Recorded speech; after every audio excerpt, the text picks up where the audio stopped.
Realitas sosial berbangsa dan bernegara di Indonesia hari ini memang sedang mengalami katakanlah degradasi nilai terhadap toleransi. Itu menjadi persoalan krusial hari ini di bangsa ini. Dan ternyata dari Medan ada sosok yang sudah memikirkan itu jauh-jauh hari, bahwa keberagaman plurality itu yang ada di Medan, wilayah ini hanya bisa berkesinambungan, bisa kondusif, bisa aman kalau nilai-nilai keberagaman itu terpelihara dengan baik.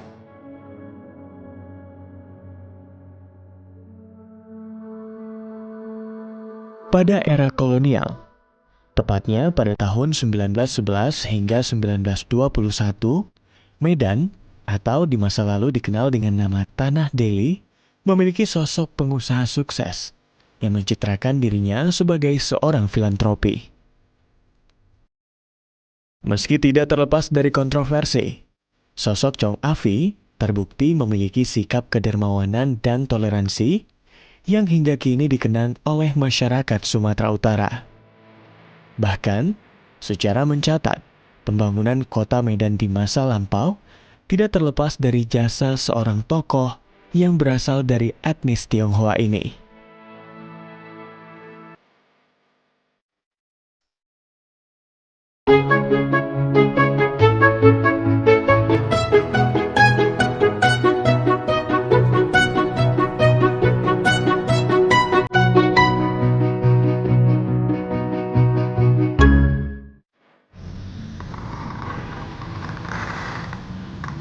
Kini, ketokohan dan perjuangan Chong Afi dapat kita lihat di rumah pribadinya yang kini menjadi sebuah museum bernama Chong Afi Mansion.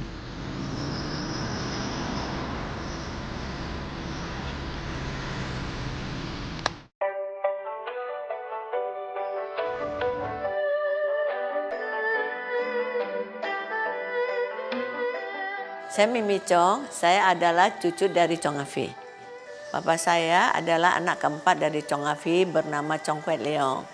Jadi saya adalah anak yang ke-12, cucu yang paling kecil di dalam keluarga Chong Afi. Rumah ini dibuka untuk umum pada tahun 2009 oleh adik saya bernama Fon Prawira. Tujuannya adalah untuk supaya masyarakat luas datang untuk melihat sejarahnya Chong Afi yang tidak membedakan, kan? Karena ini tempat tinggal, perabotan yang dulu dipakai oleh kakek saya bisa dilihat di rumah ini.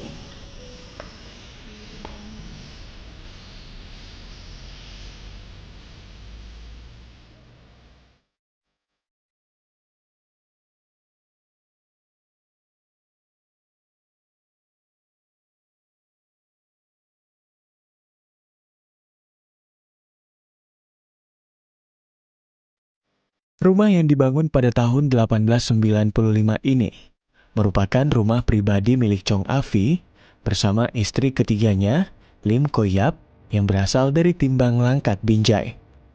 Rumah yang berusia lebih dari 1 abad ini masih berdiri kokoh hingga hari ini.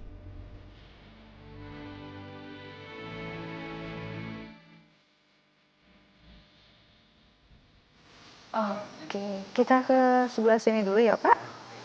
Silahkan sebelah sini. Nah, jadi kalau yang ini, di sini ada silsilah, silsilah keluarganya Chong Afi. Nah, jadi kalau ini ada Madam Li. Madam Li ini istri yang pertama dari Tiongkok. Nah, kalau Po Leong anak angkat. Jadi Chong Afi belum punya anak kandung dari istri yang pertama karena kan Chong Afi-nya sudah lebih dulu merantau ke kota Medan. Nah, kalau Madam Chu, istri yang kedua dari Penang, Malaysia, tapi Madam Chu-nya lebih dulu meninggal. Nah, jadi dari Madam Chu, Chong Afi memiliki 3 orang anak.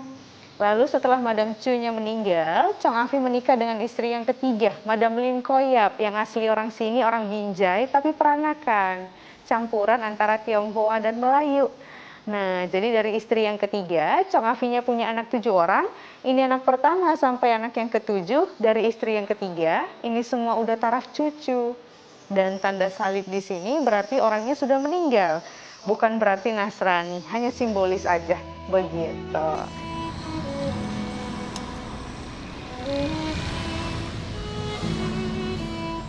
Pak Eron, apa Oh, kabar? sehat, Pak. Iya, Oh, salam sehat selalu. salam ya, Pak. sehat.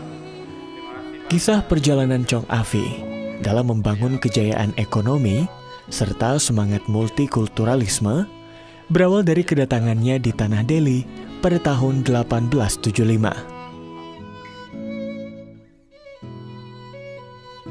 Latar belakang kehadiran Chong Afi itu sebenarnya tidak terlepas daripada era menuju kegemilangan Delhi pada saat itu.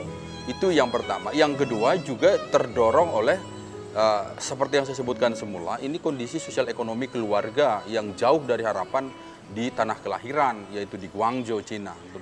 Yang ketiga, apapun ceritanya, ya, dari sosok yang kita pelajari daripada Chong Afi pada hari ini, gitu ya, bahwa artinya kondisi sosial ekonomi, tingkat pendidikan, katakanlah seperti itu yang rendah, ketika ini dibungkus dengan motivasi yang tinggi dari orang yang bersangkutan, katakanlah Chong Afi pada saat itu, gitu. Ini juga sebuah lesson study yang pantas kita miliki, bahwa kita tidak pernah pasrah dengan situasi yang kita punya, tetapi justru ini menjadi motivasi kita untuk berprestasi. Nah, sosok kita yang kita bicarakan pada hari ini seperti Chong Afi ada di dalam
gitu.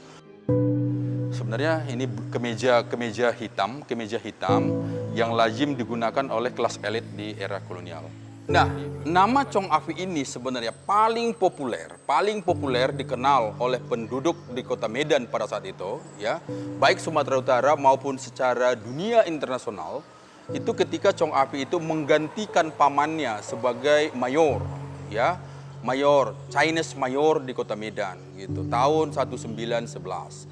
Ketika tahun 1911, ya, disinilah benar-benar Chong Afi itu menunjukkan jati dirinya, baik dari segi prestasi maupun dari prestise.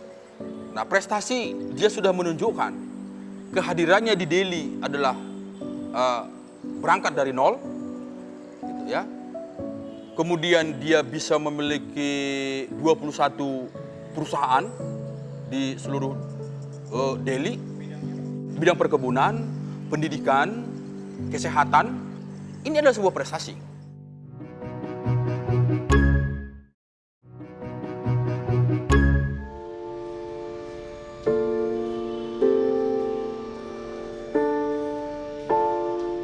Hubungan baik Chong Afi dengan Sultan Delhi, Ma'mun Al-Rashid Perkasa Alam, menjadi salah satu kunci kesuksesan bisnis Chong Afi. Setelah berhasil menjadi pengusaha sukses dan terkaya pada masanya, Chong Afi kini dikenal oleh masyarakat karena sikap toleransi dan kedermawanannya. Kalau dari segi manajerial, kepemimpinan Chong Afi berhasil untuk dirinya sendiri, tapi semua ini tidak untuk dinikmati sendiri. Nah, muncullah ada prestise. Prestise itu apa? Mendedikasikan diri untuk kepentingan publik. Apa itu yang saya maksud dengan kepentingan diri, kepentingan publik? Nah, sikap kedermawanan, ya, sebagai filantropi, sejarah mencatat. Gitu. Ada banyak bangunan ikonik di Medan pada hari ini, ya, Besi Raya, terus juga lokasi gereja di Uskup Sugiya Pranata, terus juga menara jam yang di atas kantor wali kota lama Medan. Terus juga jembatan yang menghubungkan antara Jainul Arifin dan Gajah Mada yang dikenal dengan jembatan kebajikan gitu. Terus juga kontribusi untuk membangun masjid Gang Bengkok. Terus juga ada di sini sekolah yang dibangun oleh Chong Afi. Juga ada apotik gitu. Juga ada perumahan di Sudodadi dan juga ada jaringan kereta api di kampung kelahiran dan juga seperti yang ada di Sumatera Barat gitu. Ini kan bentuk daripada kedermawanan. Ketika dia menjadi anggota Gemeente Raad, ya, Gemeente Raad, juga sekaligus sebagai mayor Cina, dia juga melakukan gebrakan-gebrakan di dalam penataan kota Medan. Nah, misalnya pelarangan helica, ya, helica itu adalah sebuah sado yang ditarik oleh manusia, gitu. Chong Afi adalah orang yang melarang karena itu dianggap sebagai sebuah perbudakan kepada manusia. Itu ada. Ini yang dilarangnya dulu. Ini nggak boleh.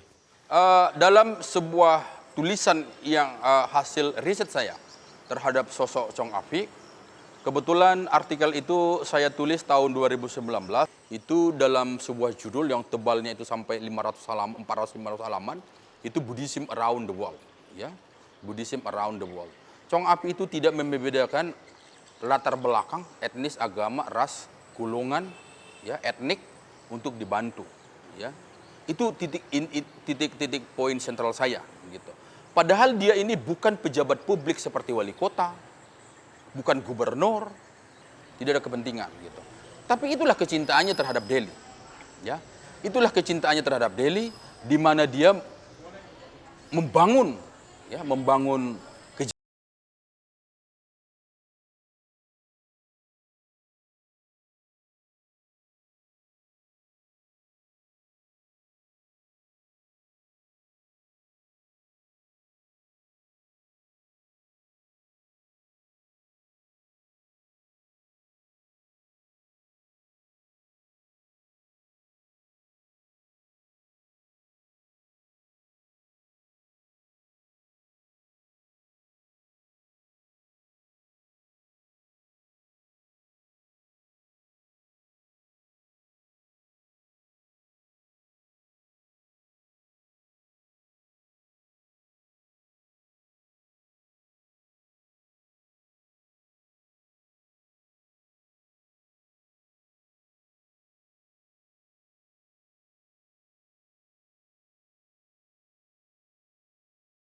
yang multikultur dan plural society gitu.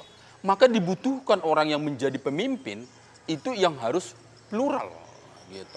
Ketika kita bisa menempatkan diri sebagai sosok yang plural, ya Chong Afi membuktikan dia bisa diterima oleh banyak publik gitu. Nah, kenapa? Terbukti dari mana? Terbukti ketika Chong Afi itu meninggal tahun 1921, Jalan Ahmad Yani ini, ya, Kesawan Strat ini ramai sampai menghantarkan ke tempat peristirahatan. Tidak banyak yang seperti itu.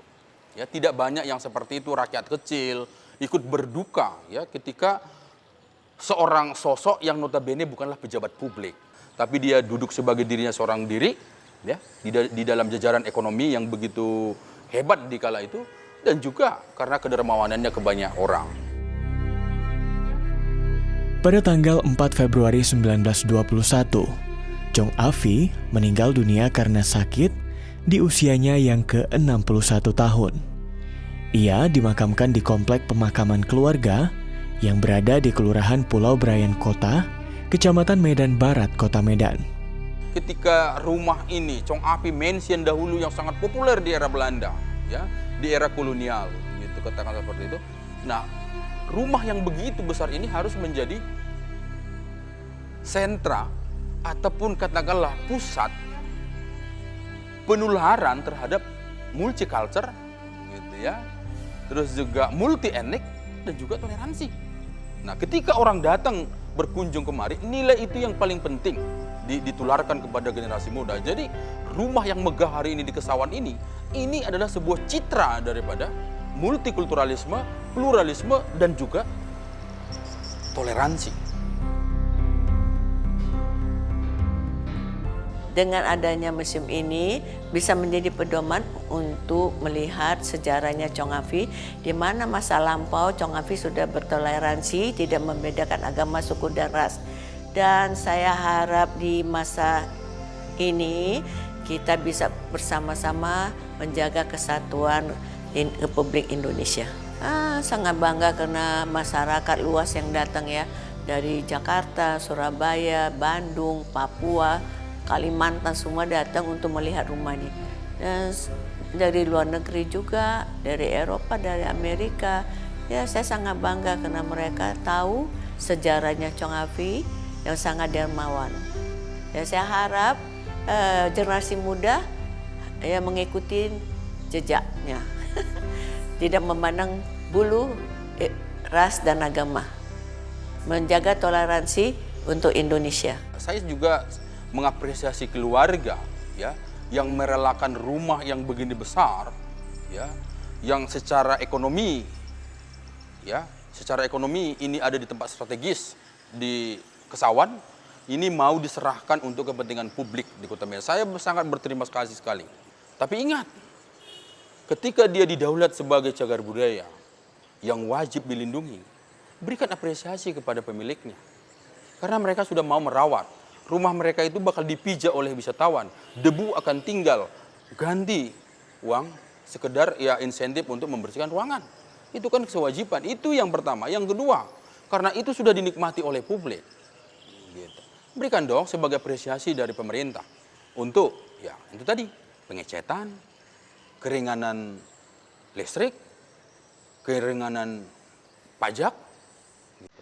Atau insentif tahunan untuk pengecetan keliling. Chong Afi meninggalkan pesan toleransi dan kebajikan dalam sebuah surat wasiat berbahasa Belanda yang kini dipajang di dinding museum. Kakek saya itu punya wasiat untuk keluarga besar Chong Afi, di mana tertulis pendidikan untuk yang tidak mampu harus diberi biaya untuk melanjutkan studinya. Iya, tanpa memandang ras, suku, dan agama. Dan itu membantu masyarakat yang memerlukan. Ya, sampai hari ini. Di usianya yang sudah tidak muda lagi, Mimi Chong masih terus memiliki semangat yang kuat untuk menjaga dan merawat museum ini untuk kepentingan umum. Bahkan, wanita parubaya yang memiliki 1 orang anak dan 1 orang cucu ini masih terus menjalankan apa yang menjadi wasiat dari sang kakek, yaitu menebarkan kebajikan dengan memberikan bantuan kepada masyarakat yang membutuhkan tanpa membeda-bedakan.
Bagus sekali mainnya hari ini. Halo Ibu. Ngerti ini bagus sekali main. Lagunya lagu apa nih? Lagu Tak Ternoda. Tak ternoda ya.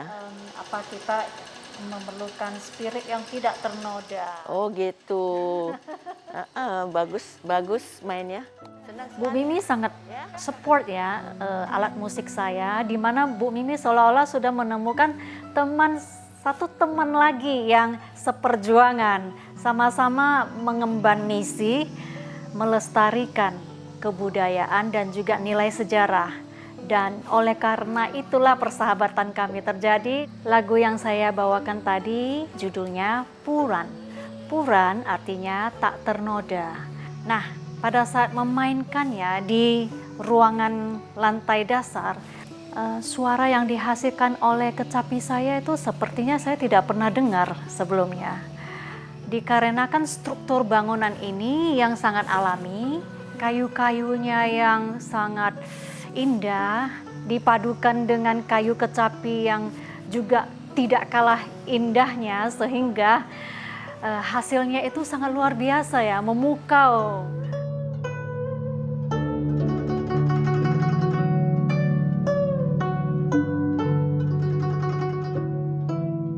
Pada akhirnya setiap orang yang meninggalkan jejak akan terus terlihat dan setiap kebajikan akan terus dikenang. Seperti makna dari tulisan yang tertera pada pintu masuk rumah ini. Bagaikan air yang mengalir, kehidupan sebagai sebuah keluarga, dalam hal ini bangsa Indonesia, harus tetap damai.